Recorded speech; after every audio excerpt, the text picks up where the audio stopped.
உடன்படிக்கை பெட்டி என்ற தலைப்பை வைத்து ஆவியானவர் நம்மோடு இடைபட போகிறார். உடன்படிக்கை பெட்டி என்று சொல்லும் பொழுது ஆரோனுடைய துளிர்த்த கோலும் 10 கட்டளைகள், மன்னா, இவைகள் அடங்கியதுதான் உடன்படிக்கை பெட்டி. அந்த பழைய ஏற்பாட்டின் காலத்தில் தேவன் பிரத்யட்சமாய் காட்சி கொடுத்து இடைப்படாது தீர்க்க தரிசனமாய் தேவன் தன்னுடைய வார்த்தைகளை கொடுத்து ஜனங்களையும் ராஜ்யத்தை ஆண்டவர் நடத்தி கொண்டிருந்தார். அந்த நாட்களில் நம்ம ஆண்டவராய் இயேசு புதிய ஏற்பாட்டில் பிரத்யட்சமாய் வந்தார். அவர் தன்னுடைய வார்த்தைகளை கொடுத்தார், அற்புதங்களை செய்தார், அதிசயங்களையும் செய்து கொண்டிருந்தார். பழைய ஏற்பாட்டின் காலத்தில் தீர்க்க தரிசனம் உரைக்கப்பட்டது.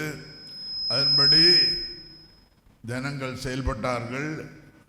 ராஜாக்கள் தேசத்தை ஆண்டு கொண்டார்கள். அந்த நாட்களில் தான் உடன்படிக்கை பெட்டி என்று சொல்லி தேவன் தன்னுடைய வார்த்தைகளை அடங்கிய தேவனுடைய அந்த வாசகங்களோடு சார்ந்த பெட்டி தான் உடன்படிக்கை பெட்டி. அந்த உடன்படிக்கை பெட்டியை முன்னிறுத்தி தான் ஜனங்கள் யுத்தத்துக்கு கடந்து சென்று ஜெயத்தை பெற்றிருக்கிறாங்க. உடன்படிக்கை பெட்டியை வைத்துதான் தடைகளை உடைத்து முன்னேறி சென்றார்கள். உடன்படிக்கை பெட்டி முன்னால் சென்றதினால் யோர்தான் நதியை தாண்டி போக யோர்தான் நதி அப்படி குவியலாய் நின்றது. இந்த உடன்படிக்கை பெட்டி முன்னால் போகும் பொழுது யுத்தத்தில் ஜெயத்தை கர்த்தர் கட்டளையிட்டார். இந்த உடன்படிக்கை பெட்டி கர்த்தராக ஜனங்கள் பயன்படுத்தி கொண்டிருந்தார்கள். அதுக்கு பிற்பாடு புதிய ஏற்பாட்டில் ஆண்டவராகிய இயேசு உன்னதமான தேவன் பிரத்யட்சமாய் வெளிப்பட்டு அற்புதங்களையும் அதிசயங்களையும் செய்து ஜனங்களை நடத்தி வந்தார். சீசர்களை நடத்தி சில நடவடிக்கைகளை எல்லாம் போதித்து நாம் வேதத்தில் திட்டங்களை பார்த்து செயல்படுத்தி கொண்டிருக்கிறோம். இந்த காரியங்களை குறித்து தான் இன்றைக்கு பரிசுத்த ஆவியானவர் நம்மோடு கூட இடைப்பட போகிறார். கண்களை மூடி ஜெபிப்போம். மகா பரிசுத்தமும் கிருபையும் இரக்கமும் உள்ள எங்கள் அன்பின் பரலோக பிதாவே, குமாரன் எங்கள் ஆண்டவராய் இயேசுவே, இந்த மகிமையான வேலைக்காய் நன்றி செலுத்துகிறோம். ஆண்டவரே, இந்த நாளிலும் உடன்படிக்கை பெட்டி எங்கெல்லாம் கடந்து சென்றதோ அங்கெல்லாம் ஆசீர்வாதமும் தேசத்தில் பாதுகாப்பும், தேசம் அமெரிக்கா இருந்ததையும் ராஜாக்கள் யுத்தத்தில் ஜெயத்தை பெற்றுக்கொண்டு எதிராளிகளை மடங்கடித்ததையும், ஆண்டவரே, உடன்படிக்கை பெட்டியின் நிமித்தம் தேசத்தில் சந்தோஷம் உண்டானதை குறித்து ஆவியானவர்களோடு கூட இடைபெற்று பேச வேண்டும் என்று ஜெபிக்கிறோம். தடையா இருக்கிற சகல அதிகாரங்களையும் இயேசுவின் நாமத்தில் உடைக்கிறோம். ஆவியானவர்களோடு இடைபெற்று பேசுங்க. இயேசுவின் நாமத்தில் கேட்கிறோம் நல்ல பிதாவே, ஆமென். ஸ்தோத்திரம். வசனத்துக்கு நேராய் நம்முடைய சிந்தனையை திருப்புவோம். 1 சாமுவேலின் புஸ்தகம் 4வது அதிகாரம் 2வது வசனத்தை படிங்க போவோம். கொஞ்சம் சத்தம் படிங்க.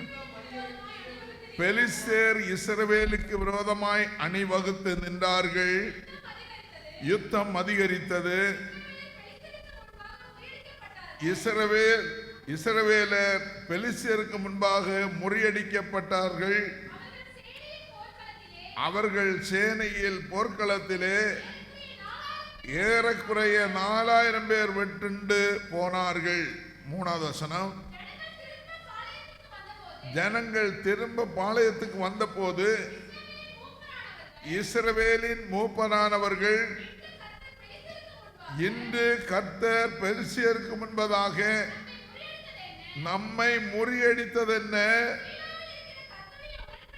சீலோவில் இருக்கிற கர்த்தருடைய உடன்படிக்கை பெட்டியை கொண்டு வருவோம். அது நம்மை நம்முடைய பகைஞரின் கைக்கு விலக்கி ரட்சிக்கும்படி நம்முடைய நடுவிலே வரவேண்டியது என்றார்கள். உடன்படிக்கை பெட்டி இஸ்ரவேல் ஜனங்கள் மத்தியில் இல்லை. உடன்படிக்கை பெட்டி எங்கே இருக்கிறது? பெலிஸ்தியருடைய கண்ட்ரோல்ல உடன்படிக்கை பெட்டி இருக்கு. இந்த உடன்படிக்கை பெட்டி இருக்கிற பெலிஸ்தியர் பக்கமாக பெலிஸ்தியருடைய கை ஓங்கி இருந்தது, பலத்திருந்தது. இந்த பெலிஸ்தியர் இஸ்ரவேலுக்கு விரோதமாக எழும்பி வந்து அவர்களுடைய பெலிஸ்தியருடைய படைகள் ஓங்கி இருந்ததுனால இந்த இஸ்ரவேலர்களை முறியடித்து கிட்டத்தட்ட 4000 பேர்கள், 4000 காலாட்கள் மடிந்து போனார்கள். அதுக்கு பிற்பாடு இவைகளெல்லாம் பார்த்ததும் அந்த மூப்பர்களும் அந்த சேனை தலைவர்களும் சேர்ந்து இந்த பெலிஸ்தியர் நமக்கு விரோதமாக யுத்தம் செய்து 4000 பேர் காலாட்களை அழித்து போட்டார்களே, இது என்ன காரணம், என்ன பிரச்சனை என்பதை தெளிவுபடுத்தி பார்க்க வேண்டும் என்று சொல்லி அவர்களுக்குள்ளே பேசி முடிவு பண்ணி இந்த ரகசியம் உடன்படிக்கை பெட்டி பெலிஸ்தியர் பக்கத்தில் இருக்கிற பட்சத்தில் அவர்கள் இஸ்ரவேலர்களை முறியடித்தார்கள். அதனால அந்த உடன்படிக்கை பெட்டியை எப்படியாவது நம் பக்கமாய் கொண்டுவர வேண்டும் என்றால் தான் பெலிஸ்தியரை நாம் அவர்களை முறியடிக்க முடியும். அவர்கள் எதிர்த்து வரும் பொழுது நாம் ஓங்கி நிற்க முடியும் என்று சொல்லி அவர்கள் முடிவெடுத்து இஸ்ரவேல் பக்கமாக அந்த ஸ்தோத்திரம் உடன்படிக்கை பெட்டியை தன் பட்சமாய் கொண்டு வர தீர்மானித்தார்கள். எனக்கு அன்பான தேவ பிள்ளைகளே, இன்றைக்கு உடன்படிக்கை பெட்டி என்று பார்க்கும் பொழுது ஆண்டவராய் இயேசு நம்முடைய பட்சத்தில் நமக்கு முன்னால் நின்று பயப்படாதே, நான் உன்னோடு கூட இருக்கிறேன், நான் உன்னை விட்டு விலக மாட்டேன், உன்னை கைவிடவும் மாட்டேன் என்று சொல்லி திருவருள் பற்றிய அந்த உன்னதமான வார்த்தையின்படி ஆண்டவர் தம்முடைய பிள்ளைகளுக்கு பக்கபலமாக இருந்து சத்துரு கொண்டு வருகிற சகல சோதனையிலிருந்து, சத்துரு கொண்டு வருகிற போராட்டத்திலிருந்து, நமக்கு விரோதமாக எழும்புகிற பல சூழ்நிலையின் மத்தியில கர்த்தர் நமக்கு ஜெயத்தை தரும்படி உடன்படிக்கை பெட்டியான இயேசு நமக்கு முன்னால கடந்து போக வேண்டும். ஆண்டவர் நமக்கு முன்னால போகும் பொழுது சகல காரியத்திலும் ஜெயம் உண்டாகும். ஆண்டவர் நம்மோடு கூட இருக்கும் பொழுது சகலத்துக்கு நமக்கு ஜெயம் கிடைக்கும். ஸ்தோத்திரம். 5வது அதிகாரத்தில் ஸ்தோத்திரம் 4வது அதிகாரம் கடைசி வசனத்தை படிங்க பாப்போம். 22வது. தேவனுடைய பெட்டி பிடிபட்டு போனதினால் மகிமை இஸ்ரவேலை விட்டு விலகி போயிற்று என்றான். அப்போ தேவனுடைய பெட்டி பெலிஸ்தியருடைய கையில் பிடிபட்டு போனதுனால மகிமை எல்லாம் இஸ்ரவேலை விட்டு கடந்து போயிற்று. 5வது வசனம், 5வது அதிகாரம் 1லிருந்து சில வசனங்களை நம்ம பார்த்துட்டு மற்ற வசனங்களுக்கு கடந்து போகலாம். பெலிஸ்தியர் தேவனுடைய பெட்டியை பிடித்து அஸ்தோத்துக்கு கொண்டு போனார்கள். பெலிஸ்தியர் தேவனுடைய பெட்டியை பிடித்து போதும். அதாவது இவங்க என்ன நினைச்சிருப்பாங்க, இஸ்ரவேலுக்கு ஜெயத்தை கொடுக்கிறது இந்த உடன்படிக்கை பெட்டி. இந்த உடன்படிக்கை பெட்டி நம்ம பட்சமாய் வைத்து நம்ம வழிபடுகிற கோயில்ல கொண்டு போய் வைக்கலான்னு சொல்லி அவனை தீர்மானித்து என்ன செய்தாங்க பெலிஸ்தியர்கள், உடன்படிக்கை பெட்டியை தாகோனின் கோயிலே கொண்டு வந்து தாகோன் அண்டையிலே வைத்தார்கள். அப்போ ஒரு அசுத்தம் இருக்கு, ஒரு உன்னதமான தேவனுடைய மகிமை இருக்கு. இந்த ரெண்டுக்கும் கிளாஸ் ஆகும். அன்பானவர்களே, கர்த்தர் தெய்வமானால் கர்த்தரே சேவிக்கணும், பாகால் தெய்வமானால் பாகாலே தெய்வம் என்று சேவிக்கணும். கர்த்தர் நம் உயர்ந்த தேவன். அவர் தான் இந்த உலகத்தை படைத்தவர். அவர் தான் இந்த உலகத்தை சிருஷ்டிகர்த்தர். நம்ம எல்லாரையும் உருவாக்கினவர் அவர் தான். அதனால நம்மை படைத்த தேவனாகிய கர்த்தர் ஒருவர் தான் கர்த்தர் என்று அவரை பணிந்து கொள்ள வேண்டும். பாகால் அந்த தீர்க்கதரிசிகளை, அந்த பாகாலுடைய தெய்வங்களை வழிபடுவதற்காக கோயில் கட்டி வைத்திருந்தாங்க. இந்த தாகோன், அது தாகோன் கோயில்ல கொண்டு வந்து தாகோன் அண்டையில கர்த்தருடைய பெட்டியை வைத்தாங்க. கர்த்தருடைய பெட்டியை வைக்கும் பொழுது தாகோனுக்கு அந்த இடத்துல இருக்க முடியல. தாகோ அந்த தெய்வங்கள் விக்கிரகங்கள் அந்த கோயிலெல்லாம் இருக்க முடியல. ஏன்னா உடன்படிக்கை பெட்டி உன்னதமான கர்த்தர், அவருடைய மகிமை இருக்கும் பொழுது மற்ற விக்கிரகங்கள் அசுத்தங்கள் அந்த இடத்தை விட்டு இருக்க முடியாமல் என்ன செய்து, அடுத்த வசனத்தை படியம்மா. அஸ்தோத் ஊரார் மறுநாள் காலையிலே எழுந்திருந்து வந்தபோது இதோ தாகோன் கர்த்தருடைய பெட்டிக்கு முன்பதாக தரையிலே முகங்குப்புற விழுந்து கிடந்தது. தாகோன் எங்க கிடக்கிறான்? தாகோன் தலை எப்படி முகங்குப்புற விழுந்து, என்னால ஒண்ணும் செய்ய முடியாது, என் பக்கத்துல உன்னதமான கர்த்தருடைய மகிமை இருக்கு, இந்த மகிமைக்கு முன்பதாக நான் நிற்க முடியாது என்று சொல்லி மனிதனால் சித்தரிக்கப்பட்ட தாகோன் அப்படியே கீழே சாஞ்சி விழுந்து. எனக்கு அன்பு தேவ பிள்ளைகளே, ஆவிக்குரிய அர்த்தத்தின்படி நான் சொல்றேன், கவனிங்க. நம்முடைய வாழ்க்கையில, நம்முடைய குடும்ப வாழ்க்கையில, நம்முடைய வீட்டில, நம்முடைய தொழிலகத்தில, நம்முடைய வேலை ஸ்தலத்தில ஆண்டவராகிய இயேசு எப்பொழுது நம்மோடு கூட இருப்பார் என்றால், நமக்கு விரோதமான தரித்திரங்கள், நமக்கு விரோதமான விக்கிரகங்கள், நமக்கு விரோதமான போராட்டங்கள், நமக்கு விரோதமான செயல்பாடுகள், பில்லி சூனியங்கள், மாந்திரிக கிரியைகள், நமக்கு விரோதமான செய்கிற செய்வினைகள் ஒன்றுமே இருக்காது. ஏன்னா தாகோன் தலகுப்புற விழுந்து கிடக்கிறான். பெலிஸ்தியருடைய தெய்வங்கள் தலகுப்புற விழுந்து கிடக்கு. ஏன்னா கர்த்தருடைய உடன்படிக்கை பெட்டி, மகிமையின் பெட்டி இருக்கிறதுனால இந்த தாகோன் இருக்க முடியல, தலகுப்புற விழுந்து கிடக்கு.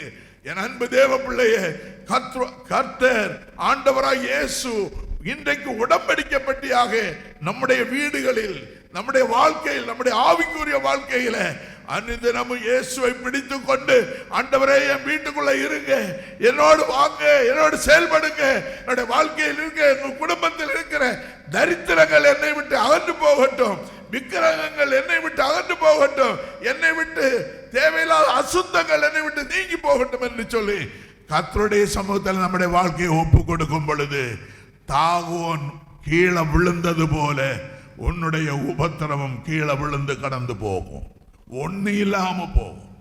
கர்த்தருடைய உடன்படிக்கை பெட்டி இயேசு கிறிஸ்து இன்றைக்கு உடன்படிக்கை பெட்டியா இருக்கிறார். அந்த உடன்படிக்கை பெட்டி உங்க வீட்டுக்குள்ள சந்தோஷமா ஏற்றுக்கொண்டு அவருக்கு முதலிடம் கொடுங்க. தாகோனுடைய அந்த கோயில்ல ஸ்தோத்திரம் உடன்படிக்கை பெட்டியை கொண்டு வச்சாங்க.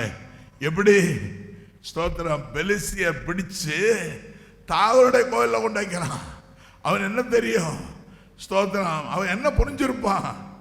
ஸ்தோத்திரம் உடன்படிக்கப்பட்டு தாவீதுனுடைய சமூகத்தில் இருக்கிற உடன்படிக்கப்பட்டு இஸ்ரவேல் ஜனங்களுக்கு பாதுகாப்பை ஜெயத்தை கொடுக்க வேண்டிய உடன்படிக்கப்பட்டியை இவன் பிடிச்சுக்கிட்டான். இவன் பிடிச்சு நம்முடைய தேசத்துக்கு நமக்கு ஒரு ஜெயம் கிடைக்குன்னு சொல்லி தாகோனுடைய கோயில கொண்டு வைக்கிறான்.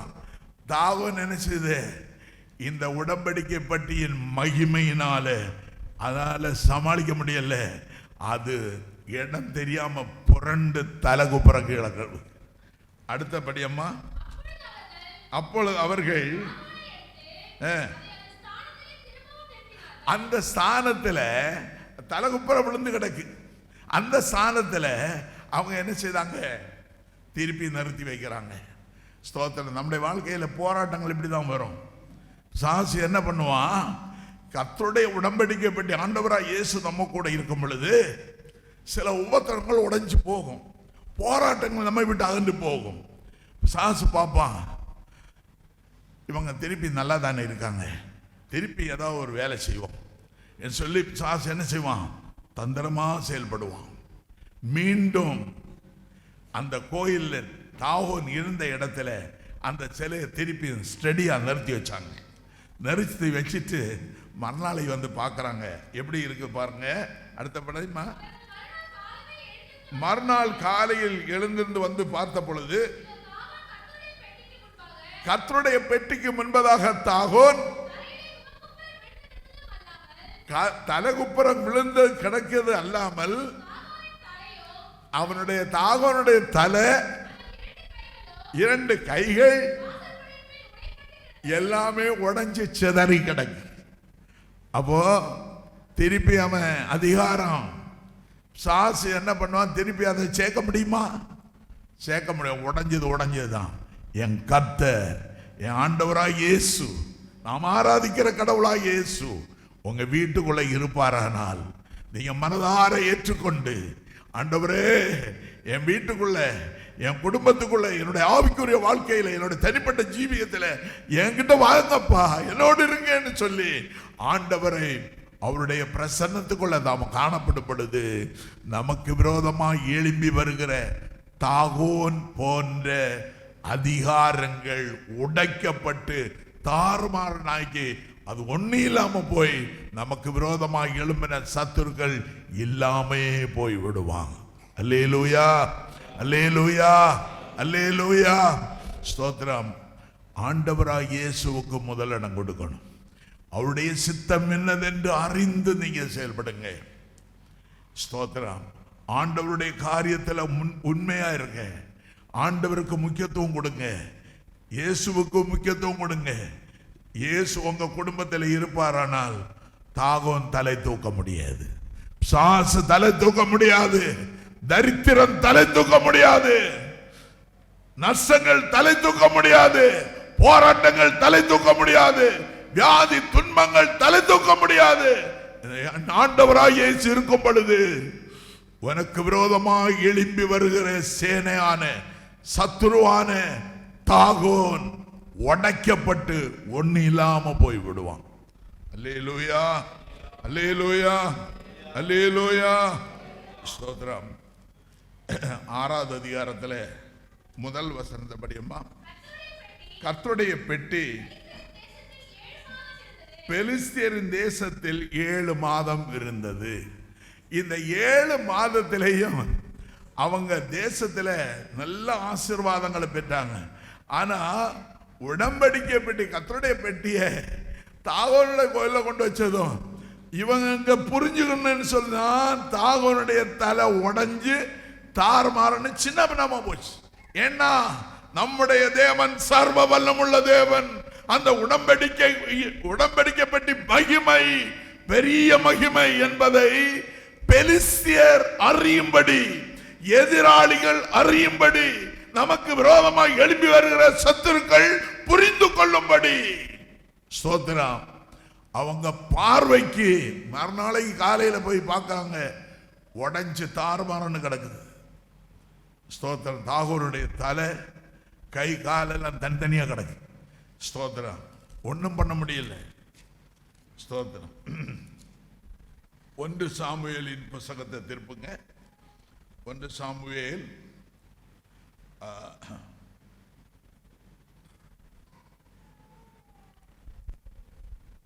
யோசுவாவின் புத்தகம் 3வது அதிகாரம் 14வது வசனம். யோசுவாவின் புத்தகம்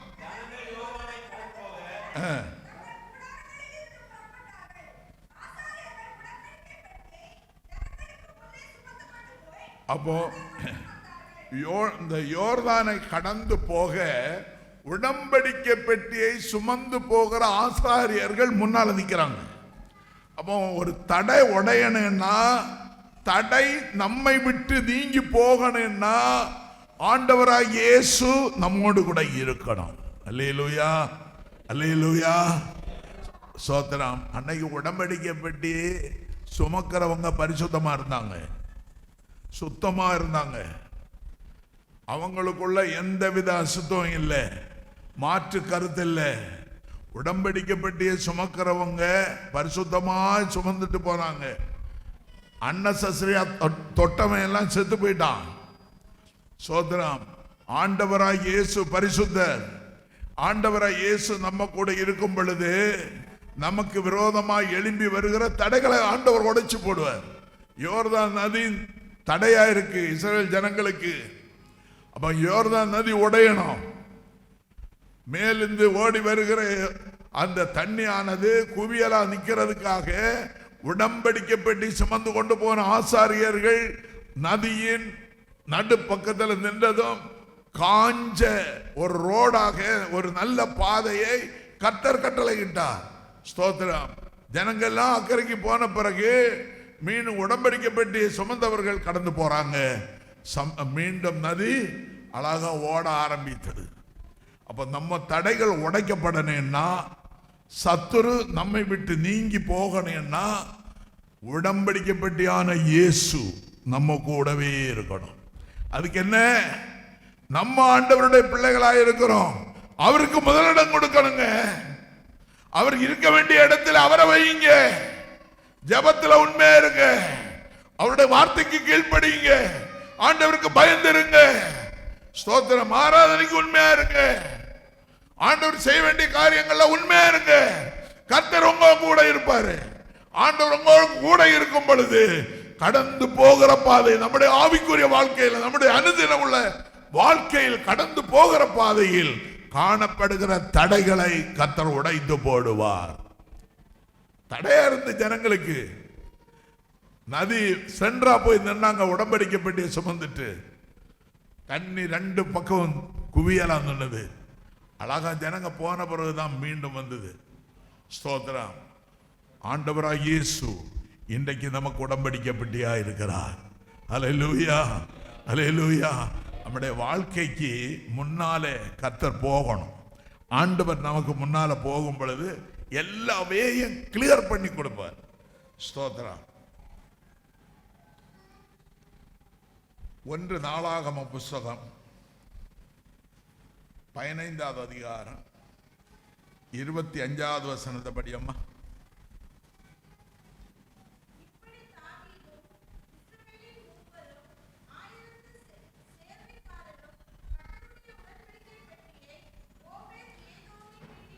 ஓபேத் ஏதோமின் வீட்டிலிருந்து மகிழ்ச்சியோடு கொண்டு வந்தார். தாவீது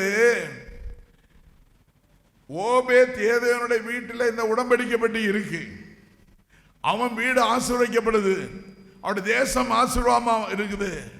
அப்போ தாவீது முடிவு பண்ணனான், நம்ம தேசத்துல ஒரே பிரச்சனை இருக்கு, தேசம் ஒரே குழப்பமான சூழ்நிலையில் இருக்கு, நமக்கு ஜெயம் கிடைக்காம இருக்கு, இந்த உடன்படிக்கை பெட்டியை அங்கிருந்து கொன்றோன்னு சொல்லி முடிவு பண்ணிட்டான். முடிவு பண்ணி தாவீது இந்த உடன்படிக்கை பெட்டியை அவங்களுடைய சகாக்களோடு உடன்படிக்கை பெட்டியை கொண்டு வரும் பொழுது அவங்க சந்தோஷமா வராங்க. ஏன்னா என் தேவனாகிய கர்த்தருடைய மகிமையின் பெட்டி எங்களோடு கூட இருக்கும் பொழுது எங்களுக்கு எதிராளியின் மத்தியிலிருந்து ஜெயம் கிடைக்கும், தேசம் அமெரிக்கா இருக்கும், மக்கள் எல்லாரும் சந்தோஷமா இருப்பார்கள் என்று சொல்லி இந்த தாவீது சந்தோஷமாய் அந்த உடன்படிக்கை பெட்டியை எடுத்துட்டு வரான். ஸ்தோத்திரம். 1 ராஜாக்களின் புஸ்தகம் 8வது அதிகாரம் 6வது வசனம்.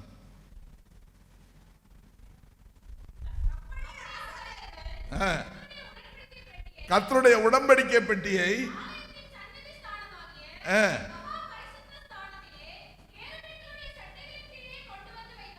அப்போ உடன்படிக்கை பெட்டி இருக்க வேண்டிய இடம் எது? மகா பரிசுத்த ஸ்தலம். தேவனுடைய மகிமை எங்க இருக்கு? மகா பரிசுத்த ஸ்தலத்தில்.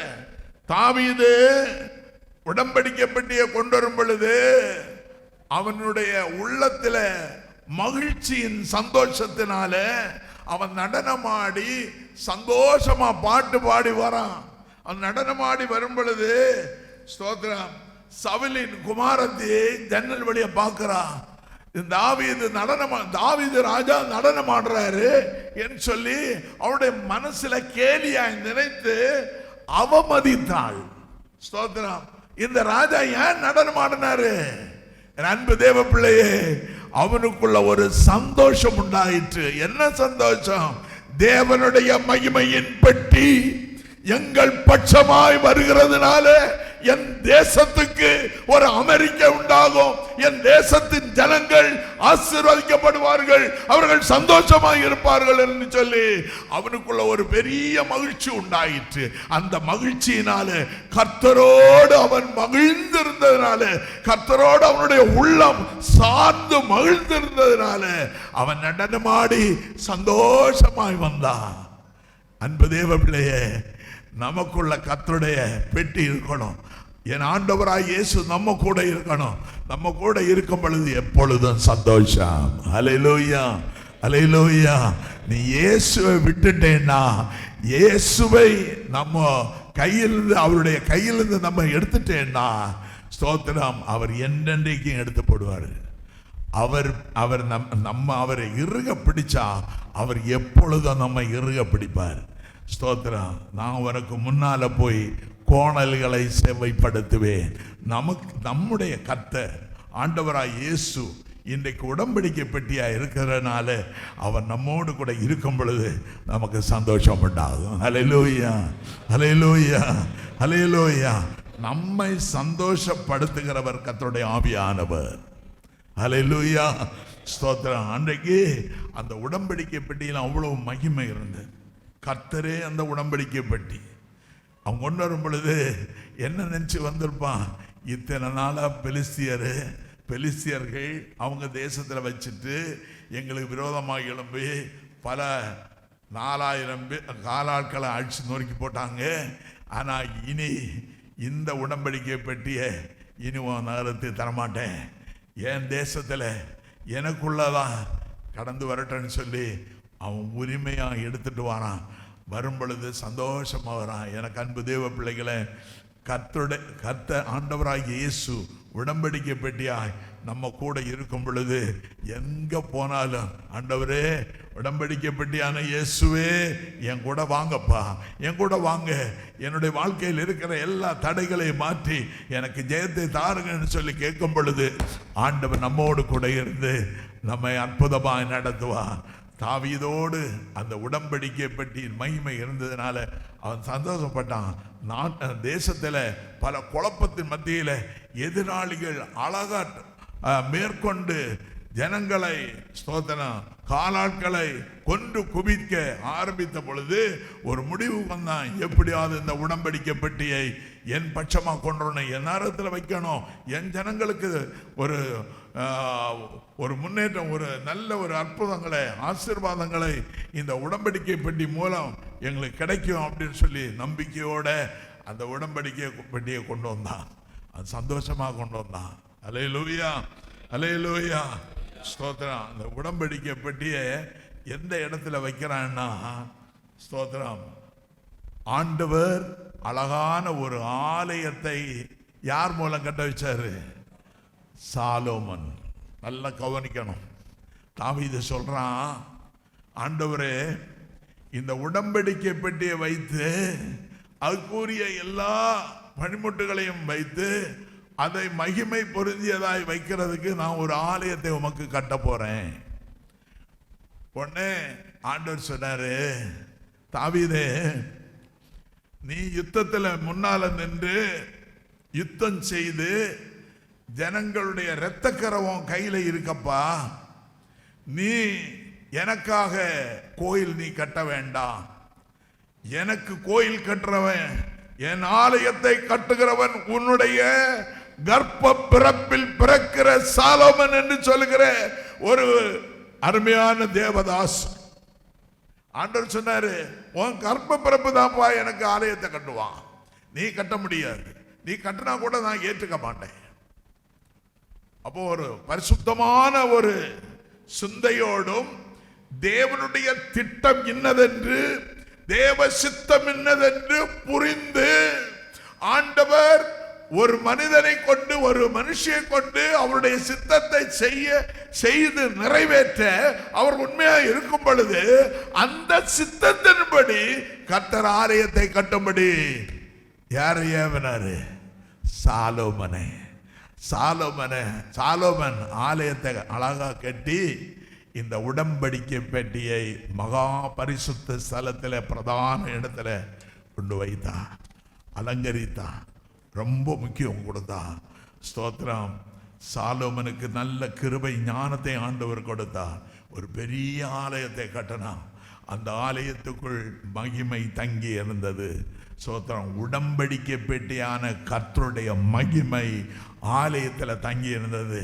அதனால்தான் ஆண்டவர் சொன்னாரு சாலமோனோட, சாலமோன் நீ கட்டின ஆலயத்தில் சோதரன் நான் பிரசன்னராக இருக்கிறேன், என் மகிமை தங்கி இருக்கிறது.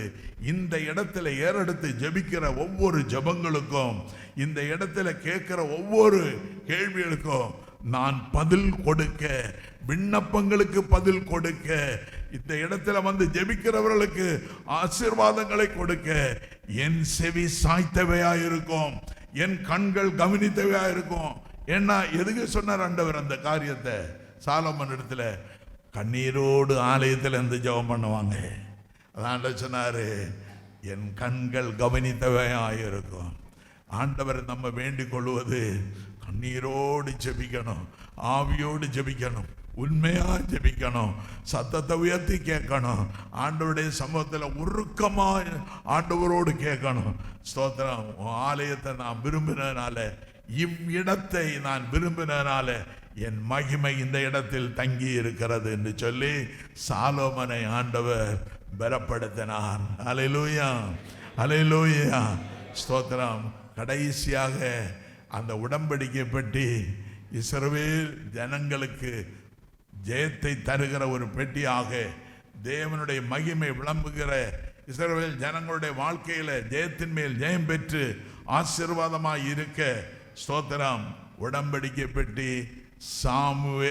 இந்த சாலோமன் கட்டின ஆலயத்துக்குள் அப்படியே மகிமையாய் இருந்தது.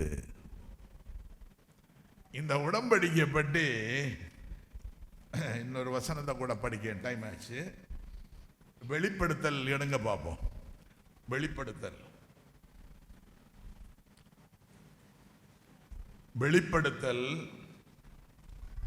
11வது அதிகாரம் 19வது வசனம்.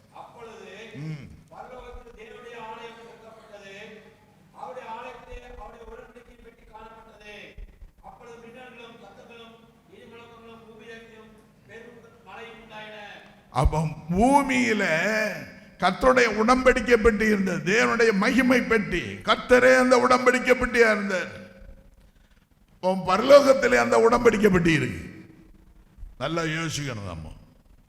அப்ப அந்த உடன்படிக்கை பெட்டி கர்த்தருடைய அந்த வாசல், வானத்தின் வாசல் எப்ப திறக்குதுன்னு பார்த்தா என்னன்னா, ஸ்தோத்திரம், என்ன சொல்லப்பட்டிருக்கு? பூமியில் என் நாமத்தின் நிமித்தம் பயபக்தியோடு இருந்தவர்களுக்காகவும், என்ன நாமம் தரிக்கப்பட்ட ஜனங்களுக்கு விரோதமாய் செயல்பட்ட செயல்களுக்காகவும் இந்த வானம் திறக்கப்படுகிறது என்று சொல்லி உடன்படிக்கை பெட்டி வானத்தை திறக்கும் பொழுது உடன்படிக்கை பெட்டி காணப்பட்டது.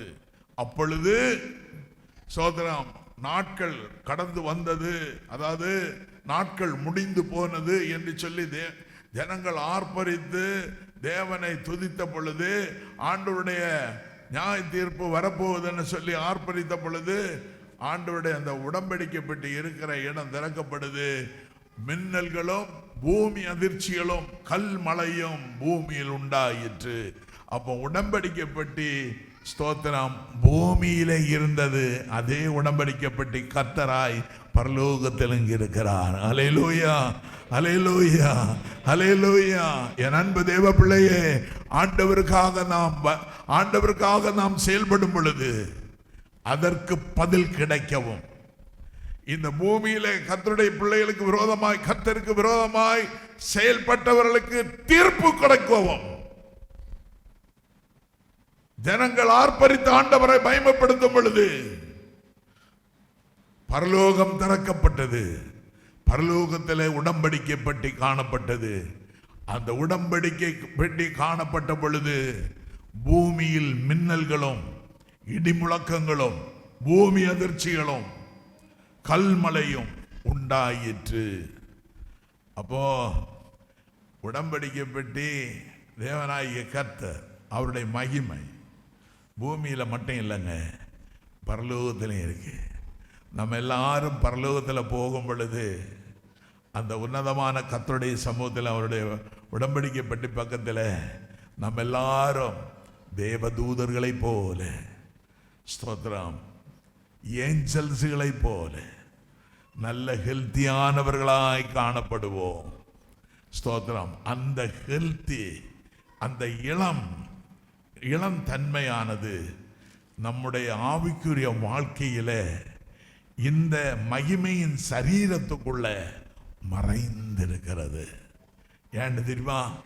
கர்த்தர் இந்த பூமியிலிருந்து மகிமையோடு வெற்றி சிறந்தபடியால் அந்த மகிமை நமக்குள் மறைந்திருக்கிறது. அந்த மகிமை எப்பொழுது வெளிப்படும்னா எக்கால சத்தம் துணிக்கும். அப்பொழுது இந்த மகிமை வெளிப்பட்டு இயேசுவை போல மகிமையாய் வெற்றி சிறந்தவர்களாய் அவரோடு கூட காணப்படுவோம். எல்லாரும் எப்படி இருப்பாங்க? வயசானவங்க வயசான மாதிரி இருக்க மாட்டாங்களா? எல்லாம் ஹெல்த்தியா, இளம், அந்த தூதர்களை போல, ஏஞ்சல்ஸ்களை போல நாம் எல்லாரும் காணப்பட போகிறோம். ஆண்டவருடைய உடன்படிக்கை பெட்டி பூமியில் மட்டுமல்ல, பரலோகத்தில் உன்னதமான கர்த்தராக உடன்படிக்கை பெட்டியாய், மகிமையின் பெட்டியாய் பரலோகத்திலையும் இருக்கிறது. ஆண்டவர் சீக்கிரமாய் வரப்போகிறார். பூமியை ஞாய்ந்திருக்க சீக்கிரமாய் வரப்போகிறார். அவருடைய செய்கை தக்க பலனை கர்த்தர் தரும்படி அவர் சீக்கிரமாய் வரப்போகிறார். அவருடைய வருகைக்கு என்று ஆயத்தப்படுவோம். உடன்படிக்கை பெட்டியான இயேசுவை நம்முடைய வாழ்க்கையில முன்னால் வைத்து சகல காரியங்களில் ஜெயம் பெற்று எழும்புவோம். இத்தனை நாட்கள் பட்ட பாடுகள் எல்லாம் போதும். இனி உடன்படிக்கை பெட்டிக்கு முக்கியத்துவம் கொடுத்து, ஆண்டவராய் இயேசுவுக்கு முக்கியத்துவம் கொடுத்து, நமக்கு விரோதமாக எழும்பின தாகோனுடைய சகல அதிகாரங்களையும் உடைத்து, ஸ்தோத்திரம், வெற்றி சிறக்க செய்கிறவர்களாய் காணப்படும்படி உடன்படிக்கை பெட்டியான இயேசுவை முன்னால் வைத்துக் கொள்ளுங்கள். சகலமும் தேவன் உங்களுக்கு ஜெயமாய் நடத்தி தருவார். எல்லாரும் கண்களை மூடி ஜெபிக்கலாம். எல்லாரும் எழும்புங்க. ஹல்லேலூயா, ஹல்லேலூயா, ஹல்லேலூயா. ஸ்தோத்திரம், ஸ்தோத்திரம், ஸ்தோத்திரம். கண்